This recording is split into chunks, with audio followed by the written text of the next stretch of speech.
Hello, my name is Tony. I don't know why I'm laughing. I don't believe it. How is this even possible? The world has been seismically disrupted. Suddenly, what used to be a given fundamental wisdom has been turned on its satanic head. What used to be is that in the canon of Exorcist movies, best to worst ratings were as follows. Number of the Beast 1, Friedkin's original, a masterpiece of genre-redefining cinema and a powerfully pro-Christian film to boot, despite a lot of dim bulbs failing to comprehend much deeper than the surface sensationalism and perceived religious blasphemy. Christian faith and sacrifice triumphs over Satanism, what's not to get? Number of the Beast 2, The Exorcist 3 from 1990, a creepy, jolting, atmospheric, scarily ingenious supernatural thriller and the most tonally compatible link to the original movie. Number of the Beast 3, the Paul Schrader directed Dominion in 2005, a prequel to the original movie. Flawed, but at least interesting. Number of the Beast 4, The Exorcist, The Beginning, which was released a year earlier and was Remy Harlin's reshoot of Schrader's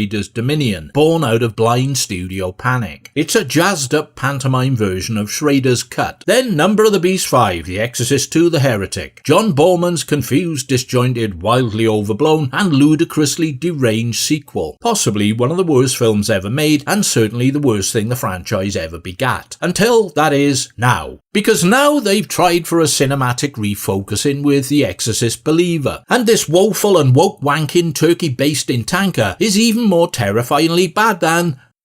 I don't know how to say this. It's worse than The Exorcist 2, The Heretic. Yeah, I know.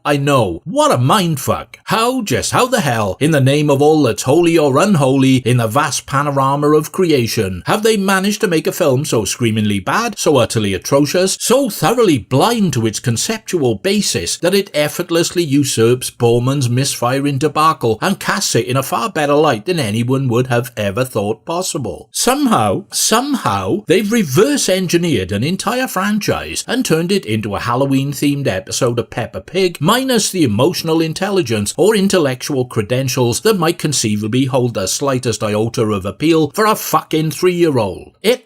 I'm speechless. I don't know what to say. I mean, well done, I suppose. The art of the unthinkable has finally been mastered. Modern filmmaking has achieved the cosmically unimaginable. That is some fucking feat right there. Bravo! Now I don't want to spend any more time on this shit than is absolutely necessary, because it's fucking depressing my ass, so I'll whip through what you get and let you know what it's like and why it's like it. This is the deal.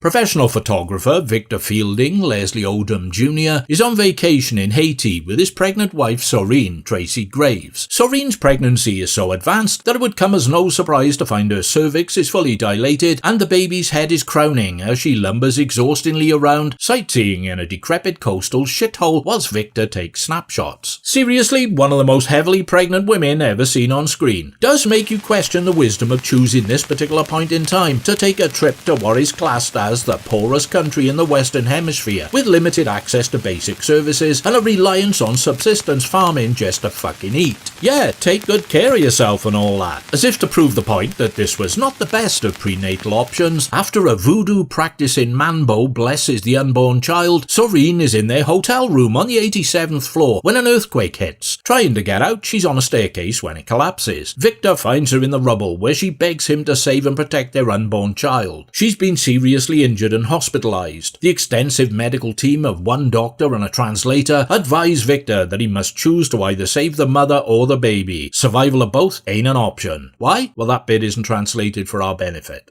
Fast forward 13 years and Victor is a single parent bringing up his daughter Angela, Lydia Dewitt, somewhere in Georgia. Father and daughter have a sickly cute bantering relationship, but Victor is a touch overprotective. And as it transpires with good bloody reason, because when he cuts her some slack to go study with her school friend Catherine, Olivia O'Neill, she instantly pisses all over his trust. Pisses all over the bed too, but that comes later. The two girls skip off into the woods to perform a seance to contact Angela's dead mother, which is what teenage girls routinely do do when your back is turned, isn't it? No alcohol, smoking, or fumbling heavy petting activity with boys for these two pubescent hormone-saturated rebels. Nope, seance in a shitty hole in the ground in the woods it is. The glamour and appeal of it all. Who could resist? The two girls go missing. A search ensues, and 3 days later they're found in a barn on a farm some miles away, minus their shoes, bloody and traumatized. Their impression is they've only been missing for a few hours. They are disorientated to time. Early stage Alzheimer's? Too early, so probably not that. Catherine's religious parents, Miranda, Jennifer Nettles, and Tony, Norbert, Leo Butts, are a bit blamey and judgy. Tony, in particular, is portrayed as being a white Christian asshole with a tendency to rant and rave and kick stuff. They are shocked to discover that Angela and Catherine are friends at all, because they didn't know. Now, why would Catherine keep it under wraps from her white parents that her best friend is a black girl? I think the inference of racial prejudice is clear, but it's just so predictable and obvious and tired now. All white people are institutionally racist bastards. Why don't we just generalize globally ad infinitum, stereotyping like motherfuckers until we all believe it's true? That'll change things for sure. The kids are in hospital and undergoing invasive tests. Then they get sent home and their behaviour becomes troubling. Angela attacks her father after pissing the bed, told you, then collapses in a convulsing heap. Catherine goes off her box in church, fiddling with herself, swearing and raving. Back in hospital, Angela is being cared for by their neighbour Anne Dowd, a nurse and a Catholic. She gets a strong idea about what's going on when Angela addresses her by the name she was going to use before her pregnancy and subsequent termination scuppered her plans to take her final vows and become a nun. She never told anyone of her chosen nun name.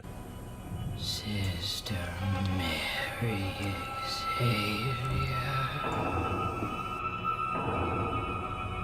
Scraped out she was like a rotten pumpkin. Or about her pregnancy and abortion. How could Angela know? The demon voice she now speaks with is something of a fucking hint. Anne gives Victor a book written by Chris MacNeil, Ellen Burstyn, mother of possessed child Reagan, Linda Blair, in the original film. The book has the snappy title A Mother's Explanation, A Journey from Possession to Now. Who wouldn't pre-order a copy of that page-turner? An updated version of Mike Oldfield's Tubular Bells kicks in as Victor trots off to find the now 105-year-old Chris MacNeil. Only now it sounds more like tubercular balls clanging together. Chris explains to Victor that her daughter Reagan dropped off the radar when the book was published, and they've had no contact since. We haven't had any virtue signalling for a bit, so when Chris tells Victor she wasn't allowed to witness the exorcism of Reagan, the instant he asks why not, you know instinctively these days the response he's going to get. Because I'm not a member of the damn patriarchy. Boom! Right there, zinger! Take that one, Catholic Church! Well, it wasn't really the reason, Chris. At the time, you were a hysterical emotional wreck with no understanding of what the fuck was going on and would have been something of a liability. One more weak link for the demon to toy with and manipulate. Counterproductive. Not that Merrin and Karras were faring much better, but still, they at least had some idea and experience of what they were doing and what was going down. If you'd been a motherfucking soldier of God, you'd have been in the room, but you weren't. Chris has spent decades studying every religion on the planet and becoming an expert on exorcism rituals, so she's gonna help. Meanwhile, Miranda, Catherine's mum, has figured that whilst in the woods, the two girls journeyed to hell, as evidenced by the burns on their feet, and brought back something evil with them. Perfectly rational conclusion. They couldn't have just trod in some hot shit or been practicing their firewalking. Okay, fair enough. Chris and Victor arrive at Catherine's house, where Chris confronts Catherine and uses all her decades of accumulated knowledge and skills to cast out the demon. Catherine stabs her in the throat and eyes with a crucifix. She is rushed to hospital. Well, that went well. The Catholic Church refuses to sanction an exorcism, thus the parents and a bunch of others decide to go it alone. The kids are drugged and strapped to chairs, and the exorcism proper begins. The exorcism itself turns out to be a promo for multiculturalism and the spirit of transcultural cooperation, embracing the integration and consolidation of multiple religious beliefs and rituals. We gotta work together in harmony, guys, if we're gonna defeat this thing and solve the mystery, just like in Scooby-Doo. You got the Catholic Church represented by a Hispanic priest, Father Maddox, E.J. Bonilla, and Anne, our almost nun with abortion guilt. A Baptist pastor, Raphael Sparge, who looks like some budget TV evangelist, evangelist, Pentecostal preacher Stuart Danny McCarthy, and alternative root healer Dr. Behebe, Oku Okupwali, with incense and candles and a smattering of voodoo and earth magic, plus the 105-year-old survivor of the first film now blinded and diddling around in a hospital bed just short of having her ass levitated above the life support monitors when it all kicks off. Victor is a non-believer, lost his faith when his wife died. Who becomes a believer again? He's a good guy at heart. Tony is a Christian fundamentalist hardnut and a belligerent asshole as well. The demon proclaims one daughter will live and the other will die, but they must choose which or it will kill them both. The demon reveals that back in Haiti, Victor chose his wife to live over his unborn daughter. It makes no difference though, things are still looking grim. Suddenly, ta-da! Father Maddox, ignoring the decree of his employers, strides in, quoting an exorcism sermon like some thigh-slapping pantomime hero to save the day. Have at thee, demon! Away to Sherwood Forest, Pazuzu! Now we're cooking on holy gasoline, but when the kid's head starts to rotate, so does his, twisting round like an owl's. Only he lacks that complex network of blood vessels an owl has, which allows a 270-degree neck rotation, and his spinal cord snaps in half. That'll teach you, coming over here across the Mexican border, probably illegally, to steal our exorcist jobs. Wait a minute, that's not very woke, killing a minority person. How you gonna square that? Well, suppose he is a traditional Catholic priest after all, and we all know about their history with kids, so he probably deserves it. Patriarchal pedo. Victor and Miranda refuse to sacrifice each other's child, but Tony, not so much. He makes the choice for Catherine to live, and Angela flatlines. What a bastard. However, you can't trust demons, my boy, and the one who dies is the one who will live, and the one who didn't die is the one who will die and be dragged to hell to suffer in torment for all eternity. Every 13-year-old girl's dream future to be a minion of Satan. That'll fucking teach you to play the demon's game, Tony. Miranda, though, being a woman, is naturally strong and resilient and powerful, of course, and she didn't choose her daughter to live because she's smarter than the dumb hick she married and knows the devil is one tricky bastard. But her daughter still dies because of her fuckwit husband, those bloody white men, and the black daughter, Angela, lives because, well, Black Lives Matter, don't you know? This is what happens when you're a supremacist white Christian asshole who chooses his own daughter to live over and above another. Bad things happen, idiot. You killed your daughter. Happy now? All's well that ends well then. Miranda and Tony mourn the loss of their daughter to the flames of hell. Angela goes back to school. To add to the bits of good cheer, Regan turns up at Chris's bedside, mother and daughter reunited. Chris can't see her though, as she's blind now. But I mean, it's a positive thing generally, yeah? Cue another round of tubercular balls. Right, if anyone says it's so bad it's good, it fucking isn't. It's so bad it's beyond bad. It's bad plus. If anyone says it's so bad it's funny, again, it isn't. I didn't laugh once. Came close to crying a few times, and not because of any positive emotional impact the film delivered, but due to the sheer soul-destroying despair. It's a horror fantasy, I know, but it has no respect for either the source material or the audience. Even worse, it wears a thin sham veneer of new age morality and right-on cultural awareness like a badge of honour when it is in fact morally bankrupt and culturally intolerant. Ultimately, it's a film that condemns a little girl to hell because she's white and her white father is a jerk. It preaches a self-righteous sermon about the evils of institutional racism and bigotry whilst being inherently racist and bigoted and ultra-judgmental itself. You can't fight these things by being them. You know that saying, he who fights monsters? It always ends with two monsters of different ideological colours and no winners. The Exorcist was a film about an existential struggle between good and evil in which the human protagonists are fatally flawed, but fighting with courage and faith against the odds to save the body and soul of an innocent child in the face of monstrous depravity. It was a magnificent artistic triumph. The Exorcist, Believer, is about punishment for not getting with the program, for being flawed, not thinking right, and in summation has nothing to do with salvation or redemption or anything remotely positive or spiritual or human. It's an artistic disaster. It's a fucking blight.